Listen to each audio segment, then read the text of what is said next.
大家好啊！我係讀書講戲嘅，咁今日想同大家討論嘅電影就係呢個嘅《盜破法蘭克》。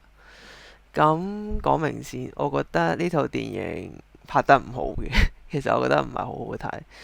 不過佢有佢嘅思考位嘅，係啊，所以我覺得就可以同大家講。咁講咗故事先啦，故事就係講男女主角一開始就去打劫啦。咁佢哋就一開始嘅動機係玩玩下嘅啫，因為佢哋都係啲坐過監或者做緊社會服務令嘅青少年，咁佢哋都係貪玩先咁做，想出名咁樣。但係好啦，咁真係好兒戲咁俾佢哋劫到啦。咁即係就攞咗啲30-40萬，我冇記錯30-40萬嘅珠寶走。但係之後呢，就因為咁啱同一時期呢，就有一間教會啦。咁佢背後就係一個幫社會權貴洗黑錢嘅一間教會啦。但係啲人就上新聞嘅時候，啲人就問佢點解奉獻咁高。個教會就調轉槍頭啦，將個焦點降咗喺呢間劫案度。咁就令啲人集焦點去咗呢間劫案啦，而同時呢單劫案呢，被誇大咗好多，由主角男女主角劫30-40萬珠寶變咗幾千萬珠寶，又話開晒槍10幾人啊咁樣，好誇張。咁最後輿論真係去咗男女主角度啦。咁男女主角呢個時候反而就好興奮嘅。咁就因為佢哋要開始出名，而佢哋又覺得要將呢個矛頭指翻去呢間教會啦。因為同時間有啲 KOL 喺度吹風話，如果佢哋係劫富濟貧嘅話，咁應該首先第一就係打到呢個貪污嘅教會先。咁好啦，咁過程之中呢，佢哋就拉扯咗男配角同一個女配角嘅。但係我覺得過程都唔太重要啦。咁去到最後就係佢哋劫走咗呢間教會個神父啦，喺個神父偷運呢個嘅黑錢嘅時候，但係最後個結局就係佢哋同社會權貴嗰個最大權力嗰個人屌嘅時候，就話用神父換多一嚿錢翻嚟，而佢哋真係好傻咁樣。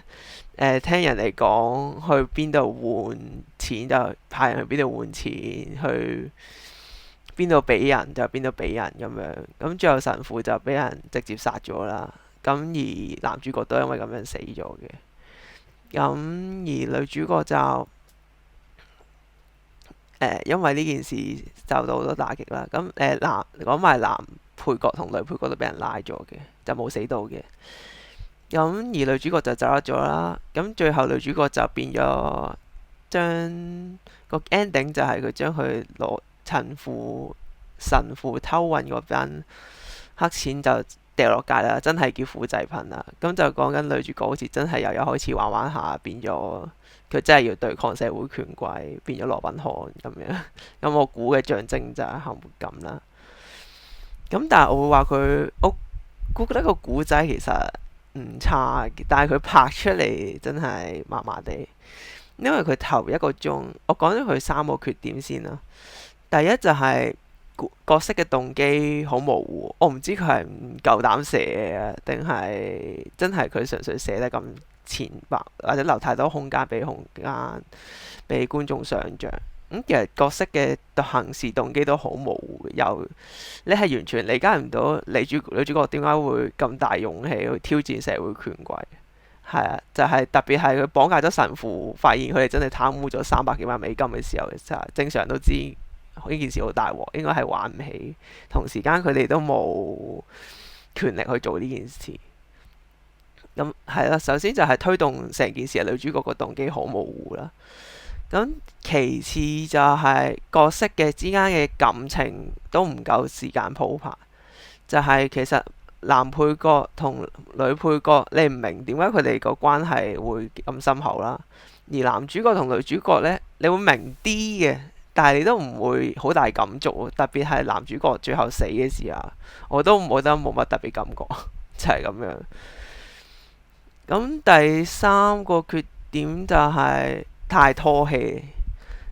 我承認佢最後半個鐘係 OK，叫做個有啲刺激感，雖然都唔算太高，但係其實佢頭一個鐘即係有頭一個鐘，其實係我有啲想 keep 住望表啊，keep 住想離場嘅，所以就係其實我覺得第一、第二個缺點，即係無論係動機太弱啊，或者係感情線太薄啊，呢位其實第一個鐘可以做翻好啲嘅，即係個敘事手法未夠好，就係咁樣咯。所以套戲我會建議大家可以一試嘅。如果你想睇下咩叫敘事唔太好嘅戲，佢未至於話睇唔落眼嘅，但係唔係一套好電影，就係咁樣。